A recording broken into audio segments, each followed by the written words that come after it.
বর্তমান যে সমস্ত সাংবাদিকরা এখন তাজু ভাইয়ের পিছনে লাগিয়ে আছে, এদের তো একটু লজ্জা করা উচিত। সে নিজের দায়িত্ব নিয়ে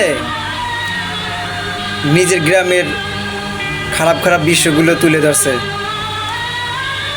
মানুষকে দেখানোর জন্য। এখন তাদের তো একটু শরম থাকা দরকার, লজ্জা থাকা দরকার। তারা কিভাবে এই কাজগুলো করে? হ্যাঁ, তারা এই কাজগুলো কিভাবে করে আমার তো মাথায় আসে না। সে যখন ভাইরাল না হয়েছিল তখন তো তার খোঁজ কেউ নিছিল না। এখন সে ভাইরাল হয়েছে, এখন তার খোঁজ নেওয়ার লোকের অভাব নাই।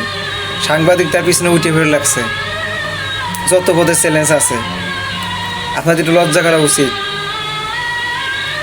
যদি যায় সাধারণ পাবলিকরা যাবে, তাদের খোঁজ খবর নেবে, তাইজুলের খোঁজ খবর নেবে। আপনাদের খোঁজ খবর নেওয়ার দরকার নাই তো, কারণ সে তার নিজের এলাকার যত রাস্তাঘাট নদী নালা সব তুলে ধরছে। তো তারই এই জায়গা সমস্যা। আপনাদের বিন্দু মধ্যে যদি লজ্জা থাকে তাহলে তার সামনে আর যাবেন না। কারণ সে ভাইরাল হয়েছে, তার দিয়ে ভিডিও ধারণ করে এখন আপনারা কিছু ইনকাম করবেন। এই তো আপনাকে দান্দা বান্দা।